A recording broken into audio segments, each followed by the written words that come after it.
Hello, and welcome to Catholicism in the Car. My name is Parker Zerbal.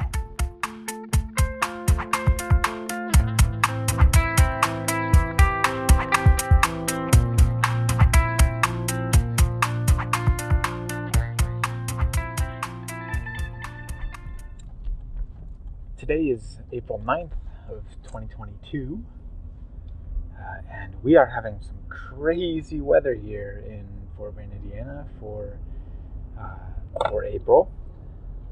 It snowed last night, and it's about 11:30 here a.m. right now, and it's hailing. So you might be able to hear some of that pitter-patter of the hail outside. Kind of interesting. This doesn't happen very often this late in the year. I mean, it certainly has happened, within the last number of years, but it's uncommon. Earlier, we were talking about Protestantism, and just my thoughts about Dr. Gavin Ortlund's YouTube videos and the way that he ironically conducts himself in his commentaries, in his relations with other Protestants, Catholics, Eastern Orthodox, etc. And I was just reflecting on how edified I am by him. I'm a convicted Catholic, not planning to switch over to Protestantism anytime soon. But he has given me a much deeper understanding of how Protestants see themselves, and maybe not how individual Protestants see themselves, but more so how Protestants should see themselves in a historical context, and also in their present context because of that. Many Protestants that I know their general Protestant history, and then previous history to Protestantism, maybe about 100 years. Maybe if they're pretty good, back to the beginning of the second millennium. But I don't know too many who know the history of the first millennium in the church. They might know the first couple centuries just for the sake of apologetics, but generally after you start seeing popes come along really clearly, and you start seeing organizational structures within the church really clearly, bishops, priests, deacons, when that becomes really, really set in stone, when we start having church councils, things of that nature. In my experience, Protestants tend to check out and don't really see those areas as important in Christian history as much as other Christians do, vis-a-vis Catholics and the various types of Orthodox Christians. I want to make a plea to any Protestants out there listening to this to steep yourself in history. Not for the sake of, I'm not trying to trick you into, the John Henry Newman quote of a Protestant who is steeped in history will cease to be Protestant. Not trying to trick you here. For the sake of your Protestantism, I ask you to know history. To know your own Protestant history better, to get if you're maybe an evangelical or more of a fundamentalist bent, to get an idea of where your ideological lineage comes from, especially when you come from the more diverse traditions, as I said, like evangelicalism. Find out which different flavor of that you are, and where your roots come from. Do you trace yourself, let's say on soteriology, back to Calvin? Or do you take a more Arminian view of that? The difference is there, Calvin kind of being more of a heavy on predestination,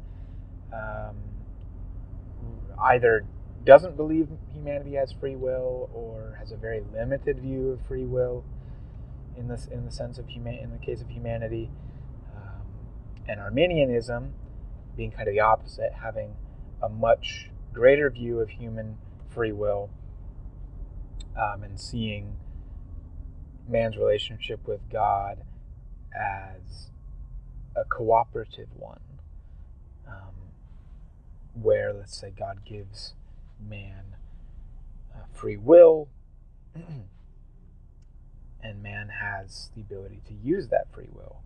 Now, man can't pull himself up by his own bootstraps in Arminianism, and in Catholicism or Orthodoxy also, for that matter. I mean, they're very similar in their understanding of soteriology. What I mean is Arminianism is very similar to Catholicism and Orthodoxy in its understanding. But of course, Catholicism and Orthodoxy's understandings of these things predates Arminianism. So you can't really call it Arminian. You can say that only in the sense that Arminianism is like the Catholic and Orthodox view. It's not the other way around. That's just a historical fact. The people that say that Catholics believe in a faith and works salvation do not understand Catholic theology or Orthodox theology. Catholics don't believe in a faith and works salvation. They believe in a graced salvation. And like I said earlier, to the extent that Catholics believe that works are important, it is only by the grace of God that they are important. And it's not like man can actually do anything in the realist sense. I mean, God holds man in his existence for every moment of his existence. Man can do nothing. What's the phrase? If not therefore for the grace of God, there go I. God's grace not only compels us to do good things, compels us to be in relationship with God and be in relationship with our neighbor, but God's grace holds us in our very existence.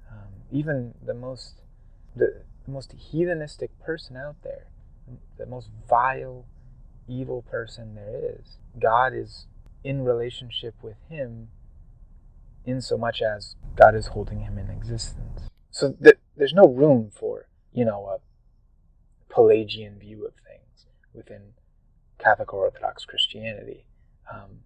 Now, Pelagianism is often cited today as the view that, man can gain salvation by his own works. Now, that's not what Pelagius believed. That's not what he wrote. Pelagius had a more nuanced understanding of this, and it was still wrong. He had a view that the Son of God was more or less he wasn't fully divine. He was more like a demigod, you could say. And Pelagius came to this idea because he was trying to resolve the hard questions of the Trinity. The Trinity doesn't make sense, and he was trying to make sense of it. And whenever you try to make sense of a mystery, you end up in heresy. So, there are some things that we just need to take upon mystery, and I think the Orthodox are very good about that. They're very good about that. Roman Catholics, and then opposed to Eastern Catholics, Roman Catholics are not as good at just holding to the mystery. We want to find out as much as we can about the mystery. We want to define things as much as possible before we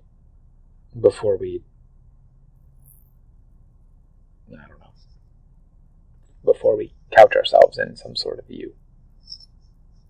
Anyway, there's some more thoughts. Let me know what you think. All right. Thank you.